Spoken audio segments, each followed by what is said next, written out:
Hello and welcome to the Zorawar classes. आज के इस क्लास के अंदर हम लोग डिस्कस करेंगे 10 क्वेश्चंस, जिसमें डिटेल से काफी ज्यादा क्वेश्चन जो आपके ग्रामर से हैं और टीचिंग ऑफ इंग्लिश से हैं, और साथ ही साथ आपके कुछ क्वेश्चंस जो होंगे वो special proverbs like one word substitution, इस तरह के टॉपिक से होंगे। ठीक है, सो हमारा जो पहला क्वेश्चन है वो आपके सामने है।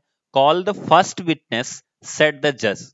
अब ये करना क्या है, इसको कन्वर्ट टू रिपोर्टेड स्पीच। याद रखिए कि रिपोर्टेड स्पीच में जब भी हम कन्वर्ट करेंगे तो चूंकि यहां पे लिखा गया है सेट द जज, तो और वो जो रिपोर्टिंग वर्ब आपकी है, रिपोर्टिंग वर्ब है, ठीक है, वो सेट द जज, और साथ ही साथ आपका जो इन्वर्टेड कामा में सेंटेंस लिखा गया है ये एक इंपरेटिव सेंटेंस है। अगर आप ध्यान से देखोगे तो ये कैसा सेंटेंस है, इंपरेटिव सेंटेंस है।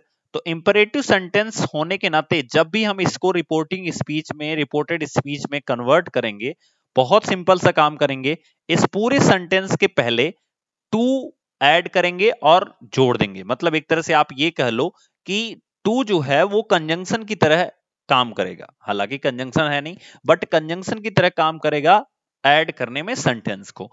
अब सवाल आता है कि जो सेड है वो किस में कन्वर्ट होगा।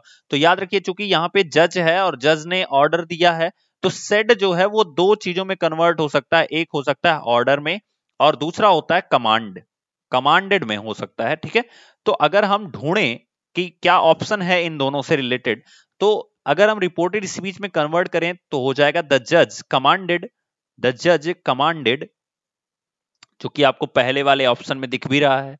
आस्क्ड क्यों नहीं होगा, क्योंकि यहां पे अगर हमसे क्वेश्चन मार्क पूछा जाता देन हम आस्क लगाते, सो आस्क्ड गलत है।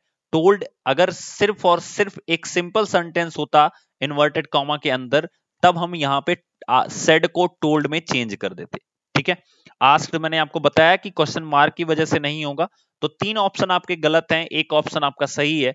द जज commanded them to call the first witness. याद रखिए, जब भी आपको ऐसे क्वेश्चन पूछे जाएंगे बहुत इजी तरीके से आप सॉल्व कर सकते हो। उसका सबसे बड़ा रीजन ये है कि अगर आपको थोड़ा सा रूल पता है ना, तो ये तो पूरा सेंटेंस आपको ऑप्शन में दिया होता है, आपको ज्यादा कुछ गलती करने का चांस नहीं बनेगा। क्योंकि जब हमें पूरा सेंटेंस रिटन में लिखना होता है ना, तब ज्यादा गलती होती है। तो उससे अच्छा क्या है कि हमें ऑप्शन के अंदर ये सारा का सारा सेंटेंस दिया हुआ है, तो इससे बेहतर कुछ नहीं हो सकता। एंड दोस्तों, अगर आप लोग हमसे पहली बार जुड़े हो तो प्लीज चैनल को सब्सक्राइब कर दीजिए, प्रेस द बेल आइकन, जिससे आपको टाइम टू टाइम नोटिफिकेशन मिलता रहे। अगर आप लोगों ने अभी तक अपने व्हाट्सएप से अपना नाम और आप जिस पोस्ट के लिए तैयारी कर रहे हो वो आपने लिखकर नहीं भेजा है, तो इस नंबर पर अपने व्हाट्सएप से अपना नाम और जिस पोस्ट के लिए आप तैयारी कर रहे हो वो आप लिख के भेज दीजिए, जिससे आपको व्हाट्सएप के ब्रॉडकास्ट ग्रुप से जोड़ दिया जाएगा और आपको टाइम टू टाइम नोटिफिकेशन मिलता रहेगा। ठीक है, अगर हमारे आप टेलीग्राम ग्रुप से जुड़ना चाहते हैं तो उसकी लिंक आपको डिस्क्रिप्शन बॉक्स में दी गई है। और जो लोगों ने अभी तक जोरावर क्लासेस ऐप को इंस्टॉल नहीं किया है, वो लोग प्ले स्टोर पे जाके द जोरावर क्लासेस ऐप को इंस्टॉल कर लें। डेमो क्लासेस वहां से जरूर आप लोग अटेंड कीजिए और अपने आप को केबीएस पीआरटी का सबसे बेहतरीन कोर्स में इनरोल कराइए, जिसमें आज तक 700 प्लस स्टूडेंट ने इनरोल करा लिया है। और ये 700 प्लस स्टूडेंट 300 प्लस बेहतरीन वीडियोज का कोर्स जो है वो ये पढ़ रहे हैं।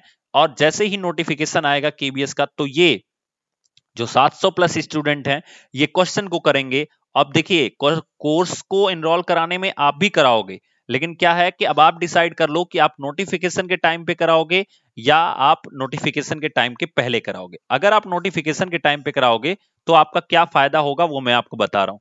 फायदा ये होगा कि कम टाइम में आपको पूरा कोर्स पढ़ने को मिलेगा, और बहुत अच्छी बात होगी कि 300 वीडियो आप कम टाइम में पढ़ोगे और क्वेश्चन कम कर पाओगे। बस यही एक घाटा होगा, क्वेश्चन कम कर पाओगे। क्यों? क्योंकि भैया आपको तो 300 खत्म भी तो करना है। अगर आप कंटेंट नहीं पढ़ोगे तो क्वेश्चन क्या करोगे। तो अब ये 700 बच्चों का जो घाटा होगा वो ये होगा कि ये वीडियो तो देख लेंगे, क्वेश्चन ज्यादा कर लेंगे, तो इनका घाटा होगा। ऐसा कुछ नहीं है, ये 700 प्रॉफिट में चलेंगे, क्योंकि ये पहले वीडियोस को खत्म कर लेंगे और आपको जब नोटिफिकेशन आएगा उस समय ये क्वेश्चंस को केवल कर रहे होंगे। तो 3 महीने का टाइम, 90 दिन का टाइम जो है वो केवल क्वेश्चंस को कर रहे होंगे। सो इसलिए आई विल रिकमेंड जल्दी से जल्दी अपने आप को एनरोल करा लीजिए। एंड ये जो कोर्स है वो 1 जुलाई से 3999 का है।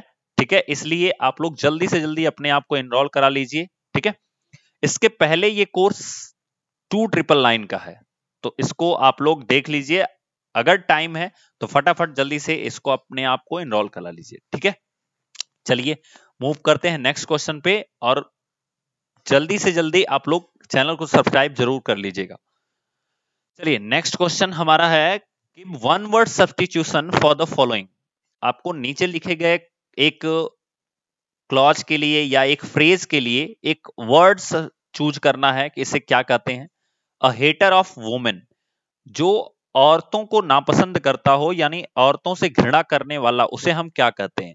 उसे हम बोलते हैं मिसोजाइनिस्ट बोलते हैं, मिसोगाइनिस्ट बोलते हैं, ठीक है, जो औरतों से घृणा करता है। क्लियर हो गया। चलिए नेक्स्ट क्वेश्चन पे मूव करते हैं। हाँ, मेरा होमवर्क है कि मिस एंथ्रोप किसे बोलते हैं, इसको आपको बताना है होमवर्क में, जो कि टेलीग्राम के ऊपर आप लोग बताते हैं हमें। मिस एंथ्रोप, मर्सेनरी, आप सबको इसका मतलब बताना है। फिलेंथ्रोपिस्ट, इन सब का मतलब आपको बताना है होमवर्क के अंदर, ठीक है। आपको होमवर्क रहेगा ये 3 क्वेश्चन का। मूव करते हैं नेक्स्ट क्वेश्चन पे। After reading a story of on fish, एक कहानी पढ़ने के बाद मछली के ऊपर, if a teacher ask children to answer, अगर एक टीचर जो है वो बच्चे से आंसर करने के लिए कहता है, वो कहानी क्या है ध्यान से देखिएगा। लिखा गया imagine you are fish in a pond. आप इमेजिन करो कि आप एक मछली हो किसी एक तालाब में। What do you see around you, किसी एक तालाब में आप एक मछली हो, तो आप अपने चारों तरफ, बच्चे से ये पूछा जा रहा है कि बच्चे से क्या पूछा जा रहा है, देखो ये टीचिंग ऑफ इंग्लिश का क्वेश्चन है। अगर आपको थोड़ा सा भी पेडागोजिकल सेक्शन की नॉलेज है, देन आप आसानी से इस क्वेश्चन का आंसर कर सकते हो। थोड़ा सा भी नॉलेज है अगर पेडागोजिकल सेक्शन का, तो आसानी से इसका आंसर आप लोग कर सकते हैं, ठीक है ना। तो देखिए लिखा गया है imagine you are fish in a pond, आप एक तालाब में मछली हैं। What do you see around you, आप अपने चारों तरफ क्या देखेंगे। तो ये जो क्वेश्चन पूछा जा रहा है, ये किस तरह का क्वेश्चन है, किस तरह का एग्जाम्पल है। तो देखिए ये जो क्वेश्चन है ये बहुत सिंपल सा इसका आंसर होगा। आप लोग सीटेट के अंदर भी इस तरह के क्वेश्चंस को देखे होंगे, आपसे पूछा भी जाता है। देखिए यहाँ पे पहला ऑप्शन दिया गया मल्टीपल चॉइस क्वेश्चन, जिसे हम एमसीक्यूज बोलते हैं। तो इस तरह का ये सवाल नहीं है कि यहाँ पे चारों तरफ आपके क्या होगा, अगर आप मछली हैं और आप एक तालाब में हैं तो चारों तरफ पानी होगा। तो ओपन एंडेड क्वेश्चन है, जिसे हिंदी में बोलते हैं मुक्त अंत प्रश्न। ये आपके हिंदी में भी आता है, जब आप हिंदी का पेपर सीटेट के अंदर दिए होंगे तब भी ये आपको मिला होगा। मुक्त अंत प्रश्न क्या होता है? तो ऐसा प्रश्न जिसमें बच्चे को बहुत आसानी हो और उसका आंसर जो है वो उसी क्वेश्चन में छिपा हुआ होता है, ठीक है। तो उसे बोलते हैं मुक्त अंत प्रश्न। तो हमारा ऑप्शन जो सही होगा वो होगा open ended question. Close type question नहीं है। क्लोज टाइप क्वेश्चन क्या होता है, जैसे मैं आपको एग्जांपल बताऊं, अगर मैं पूछूं 2+2 कितना होगा, तो ये क्लोज टाइप क्वेश्चन है। ऑलवेज इट इज 4, हमेशा ये 4 होगा। Then this type of question is called close type of question, ठीक है। कॉम्प्रीहेंशन क्वेश्चन क्या होता है? तो कॉम्प्रीहेंशन क्वेश्चन का मतलब क्या होता है, जैसे कोई आपसे बोल दे एस्से लिख दो, एस्से बताओ काऊ के ऊपर, तो ये कॉम्प्रीहेंशन क्वेश्चन हो गया, ठीक है। या टेल मी अबाउट यू, अगर आपसे सिंपल सा क्वेश्चन पूछा जाता है टेल मी अबाउट यू, अपने बारे में मुझे बताओ, तो उस केस में ये कॉम्प्रीहेंशन क्वेश्चन हो जाता है, यानी काफी बड़ा लिखा होता है, ठीक है। और मल्टीपल चॉइस क्वेश्चन के अंदर भी 2-3 तरह के क्वेश्चन आते हैं, ध्यान से समझिएगा। 2-3 टाइप के क्वेश्चन आते हैं। एक तो आता है कि आपके सामने ऑप्शन दिया होता है, दूसरा आता है जो आप लोग देखे होंगे fill in the blanks. Fill in the blanks, उसमें भी क्या होता है, मान लो पहला लाइन लिखा है और उसमें 2 ऑप्शन दे रखा होता है, 2 वर्ड का ऑप्शन दे रखा होता है कि ये भरो या ये भरो, तो इसे भी मल्टीपल चॉइस क्वेश्चन के अंदर रखते हैं। और याद रखिए वो जो मिलान वाला क्वेश्चन होता है कि पहले का दूसरे से, दूसरे का पहले से, ये सब के जो क्वेश्चन होते हैं ये भी आपके एक तरह से वस्तुनिष्ठ क्वेश्चन के अंदर आते हैं, क्योंकि आंसर आपके सामने दे रखा होता है, ठीक है। आंसर जब आपके सामने दे रखा होता है तो ऐसे केस में मल्टीपल चॉइस क्वेश्चन के अंदर हम इन चीजों को रखते हैं। क्लोज टाइप मैंने आपको बता दिया। मुक्त अंत प्रश्न बिल्कुल इसी तरह से होते हैं जो आपके सामने क्वेश्चन में पूछा गया है। तो ऐसे एग्जाम्पल्स भी अपने दिमाग में रखिए। एंड टीचिंग ऑफ इंग्लिश का पूरा कोर्स मैंने, वो जो आप कोर्स देखोगे उसके अंदर मैंने आपको करा रखा है, तो आप लोग वहां से जाके जरूर देखिएगा, ठीक है। चलिए मूव करते हैं नेक्स्ट क्वेश्चन पर। अगला है prediction as a sub skill is associated with. Prediction को अगर हम एक सब स्किल ले लें, किसी भी चीज की सब स्किल ले लें, ठीक है, तो वो किससे संबंधित होगा, प्रिडिक्शन किससे संबंधित होगा। रिमेंबर, अगर आप लोग क्रिकेट देखते हो, क्रिकेट, तो उसमें जब कमेंट्री होती है ना, कमेंट्री होती है उस टाइम पे जब मैच शुरू नहीं हुआ होता है, ठीक है, या कोई इनिंग शुरू होने वाली होती है, तो उस समय प्रिडिक्शन किया जाता है। प्रिडिक्शन किया जाता है, जैसे आप लोग देखे होंगे एमपीएल पे आजकल बहुत ज्यादा लोग टीम बनाते हैं, बहुत सारी चीजें हैं, ड्रीम 11, एमपीएल, ठीक है, तो उन सब चीजों पे टीम बनाते हैं, और ये जो टीम बनाना होता है इसे हम बोलते हैं प्रिडिक्शन। इसे हम क्या कहते हैं? प्रिडिक्शन कहते हैं। मतलब पहले से किसी चीज की, किसी सिचुएशन को रीड करके और उसके अकॉर्डिंग हम टीम को तैयार करते हैं, किसी भी सिचुएशन को रीड करके उसके अकॉर्डिंग टीम को तैयार करते हैं, ठीक है, तो इट इज कॉल्ड प्रिडिक्शन। तो जो प्रिडिक्शन है ये एक सब स्किल है, और ये किससे संबंधित होगी? ये रीडिंग से संबंधित होगी। मैंने अभी आपको बताया कि हम सिचुएशन रीड करते हैं। अगर क्रिकेट में आपसे पूछा जाए, कोई भी टीम, जैसे मान लो इंडिया और ऑस्ट्रेलिया का मैच है, ठीक है, इंडिया बैटिंग करने लगा, ठीक है, और आपसे पूछा जाए कि क्या प्रेडिक्शन है, इंडिया कितना स्कोर करेगा, तो आपने बताया कि सर 50 ओवर्स में मे बी 300 प्लस, 300 टू 310 के बीच में ये स्कोर करेगा, ठीक है, तो ये आपका प्रेडिक्शन हो गया। आपने पहले ही बताया, क्यों? क्योंकि आपने कंडीशन देखी थी। अब वही पिच पे क्या हो कि सीम ज्यादा हो, मूवमेंट हो, तो ये जो स्कोर होगा ये कम हो जाएगा। उस पिच पे बाउंस हो, सीम हो, मूवमेंट हो, तो क्या हो जाएगा? स्कोर कम हो जाएगा। तो prediction according to situation reading के ऊपर डिपेंड करता है। So we can say that कि prediction is a sub skill as associated with reading, ठीक है। ड्राफ्टिंग का मतलब आपको पता होगा कि जब आप कोई भी मैसेज लिख रहे होते हो और आप उसको सेंड नहीं करते हो और बैक कर देते हो, तो वो ड्राफ्ट के अंदर सेव होता है, ड्राफ्ट के अंदर सेव होता है। यानी ड्राफ्ट से आप ये समझ लो, हिंदी में से लिफाफा बोलते हैं, ठीक है, मतलब वो पैक हो गया है, गायब नहीं होगा, इस तरह से, ठीक है। समराइजिंग का मतलब क्या होता है? समराइज करना किसी भी कंडीशन को, तो ये तो स्टोरी को समराइज करते हैं, मतलब वो पूरी स्टोरी जब खत्म हो जाती है, जैसे हाईलाइट देखते हो, ध्यान समझिए, पूरा 50 ओवर का मैच खत्म हो गया, अब आप हाईलाइट देख रहे हो, तो वो जो हाईलाइट होती है, ठीक है, जो हाईलाइट होती है उसे हम बोलते हैं समराइज करना, ठीक है। नोट मेकिंग, तो ड्यूरिंग स्टोरी या ड्यूरिंग इवेंट, जब हम कोई चीज की गलतियों को नोट डाउन करते हैं, कोई चीज की अच्छाई को नोट डाउन करते हैं, या जब हम पढ़ रहे होते हैं, अपनी नोट्स को तैयार कर रहे होते हैं, then during condition, during event, वो पूरी प्रोसेस होती है नोट मेकिंग का, ठीक है। या ड्यूरिंग इवेंट, या इवेंट के बाद क्या गलतियां हुई, या इवेंट के पहले क्या गलतियां हुई, वो सब चीजों को नोट करना वो होता है, ठीक है। But prediction as a sub skill is associated with reading. Clear हो गया?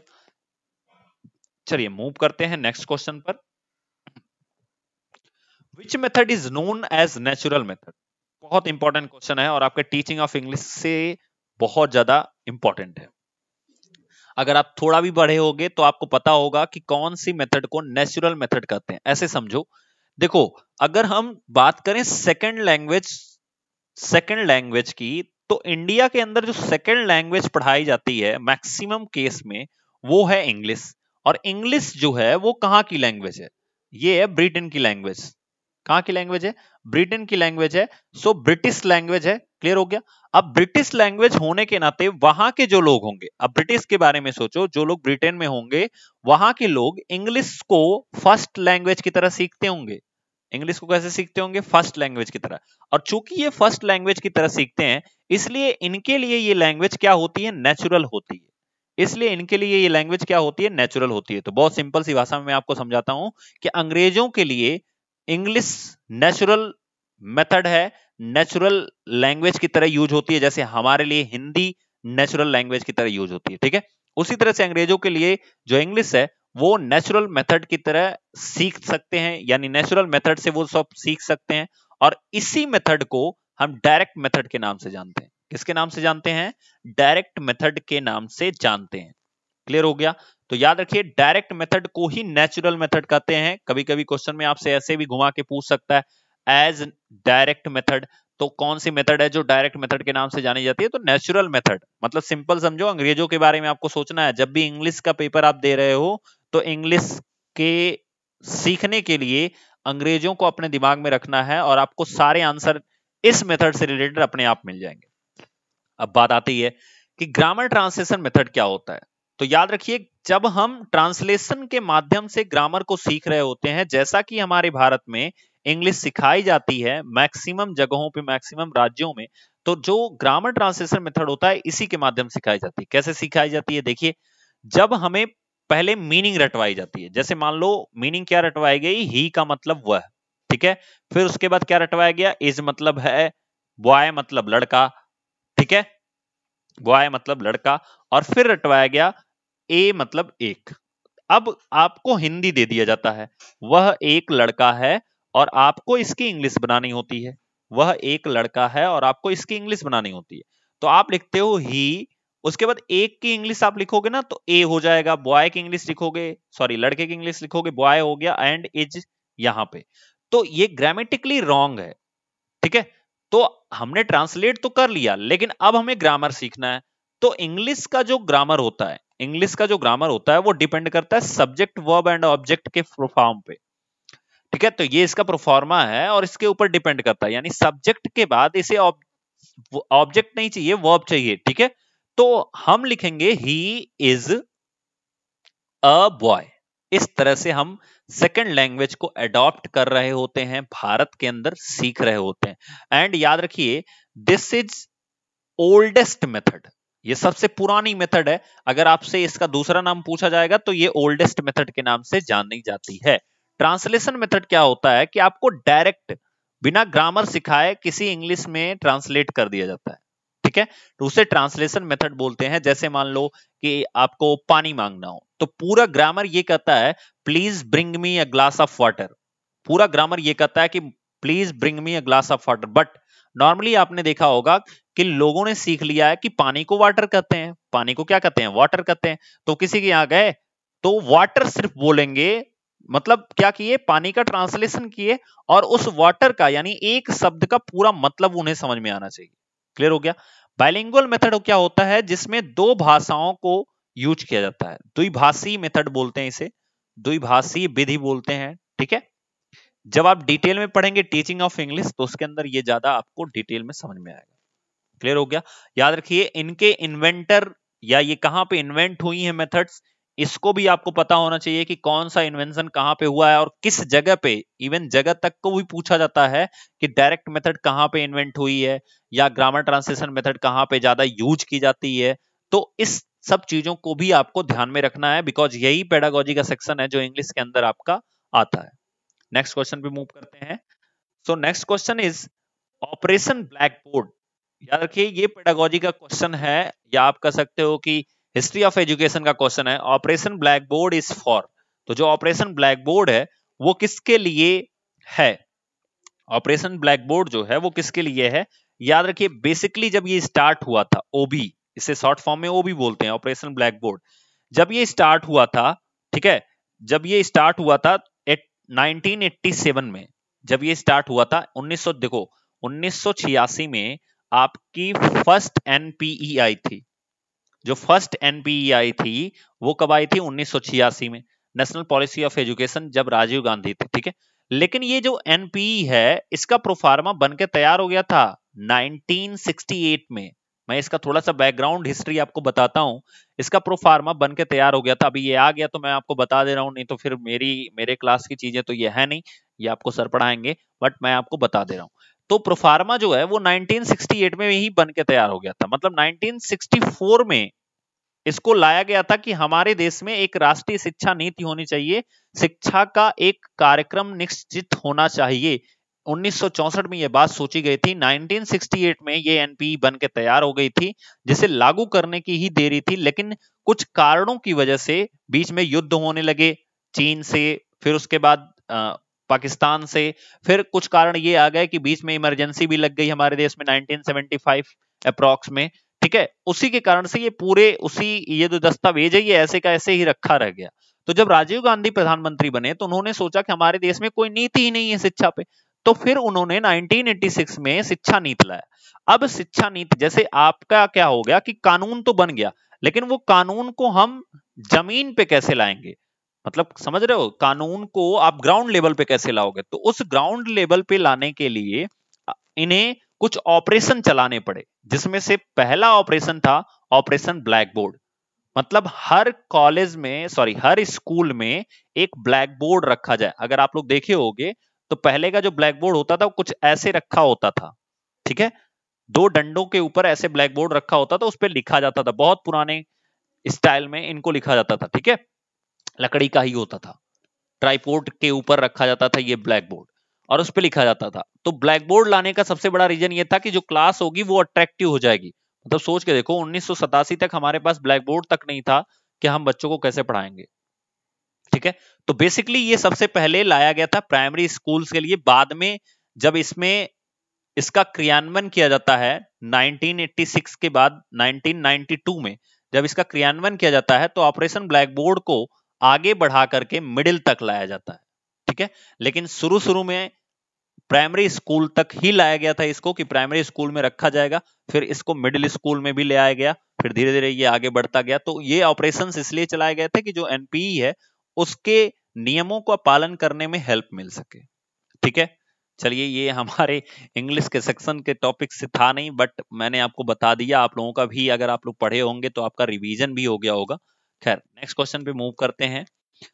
Diphthongs are known as, diphthongs क्या होता है? तो ध्यान दीजिए कि जब दो वॉवेल मिलके एक वॉवेल का साउंड प्रोड्यूस करते हो, ठीक है, मतलब डिप्थोंग्स होता है एक तरह से प्योर वॉवेल होता है, ठीक है ना। बट इसमें क्या होता है कि एक ही सिलेबल के अंदर, जैसे एक एग्जांपल बताता हूं मैं आपको, बहुत फेमस एग्जांपल बताता हूं, ईयर। एक्चुअल में इसका जो प्रोनाउंसिएशन है वो है य, और इसी य के नाते इसके पहले ए आर्टिकल यूज होता है। बट चूंकि अगर डिप्थोंग्स में आप देखोगे इसे, तो डिप्थोंग्स के अंदर ये अलग तरीके से लिखा जाता है। डिप्थोंग्स में अगर इसकी फोनेटिक्स देखोगे, फोनेटिक्स और स्क्रिप्ट देखोगे, फोनेटिक्स एंड स्क्रिप्ट देखोगे तो आपको डिफरेंस दिखेगा। तो ईय में क्या होता है कि देखो, ये दो जो हैं ई और ए, ये दोनों वॉवेल हैं और मिलके एक प्योर वॉवेल का निर्माण करते हैं, ठीक है, जो य बना है। और आर जो है वो साइलेंट हो जाता है इस केस में। क्लियर हो गया? तो ऐसे बना है और उसे प्योर वॉवेल बोलते हैं। Diphthongs are known as pure vowel, remember it. But diphthongs जो होते हैं ये वन सिलेबल होते हैं। वन सिलेबल का मतलब क्या होता है ये भी मैं आपको समझा देता हूं। देखिए, अगर मैं एक एग्जांपल दूं आपको, डिपार्टमेंट, या मैं आपसे बोलूं डिपार्चर, डिपार्चर, ठीक है, तो इसमें देखिए कितने सिलेबल हैं, एक डी हो गया, एक पार हो गया, एक चर हो गया। डिपार्चर मतलब आपको अलग अलग रुकना पड़ रहा हो, बस इतना सा समझ लो आप। एक सिलेबल का मतलब क्या हो गया? सिलेबल का मतलब हो गया कि इसके अंदर रुकना नहीं है, आप डायरेक्ट बोल दोगे इस चीज को, ठीक है। जैसे पेन एक सिलेबल है, ठीक है, और टैबलेट दो सिलेबल है। देखिए, टैबलेट दो सिलेबल है, टैबलेट दो सिलेबल है, ठीक है। तो इस तरह से अगर आप नोटिस करोगे तो इसके अंदर भी एक वॉवेल आएगा, इसके अंदर भी एक वॉवेल आएगा। इसी तरह से डी एक वॉवेल के साथ है, पार एक वॉवेल के साथ है, और चर एक वॉवेल के साथ है। तो डिपार्चर में तीन सिलेबल हो गए, पेन में एक, टैबलेट में दो सिलेबल हो गए। लेकिन डिप्थोंग्स क्या होते हैं? ये वन सिलेबल होते हैं। क्या होते हैं? वन सिलेबल होते हैं। लेकिन ये बनते कैसे हैं? इनके अंदर वन सिलेबल तो होते हैं, जैसे पेन है तो इसके अंदर एक ही वॉवेल है। लेकिन य के अंदर, य के अंदर ये दो वॉवेल होते हैं। बस इतना सा इसमें चेंज होता है। जब आप डिटेल पढ़ोगे ना इन चीजों की, फोनेटिक्स के बारे में, तो आपको पता चलेगा डिप्थोंग्स क्या होता है, ठीक है। बट अभी आप इतना जान लो कि प्योर वॉवेल होता है, और जो लोग पढ़े होंगे उनको ये आइडिया होगा। क्लियर हो गया? चलिए नेक्स्ट मूव करते हैं। अब हमें एक पैसेज दिया गया है और इस पैसेज को पढ़ना है और फिर इसका आंसर करना है, ठीक है। लेकिन ये जो पैसेज है इसका आंसर आपको 18 to 24 तक करना है। सो दोस्तों, ये जो पैसेज है ये नेक्स्ट वीडियो में हम लोग पढ़ेंगे और 24 तक का, 30 तक का आंसर हम करेंगे। बट ये पैसेज जो है वो आप लोग पढ़ सकते हैं पहले से भी, और इसके आंसर को हम लोग नेक्स्ट वीडियो में डिस्कस करेंगे, ठीक है। चलिए, थैंक यू।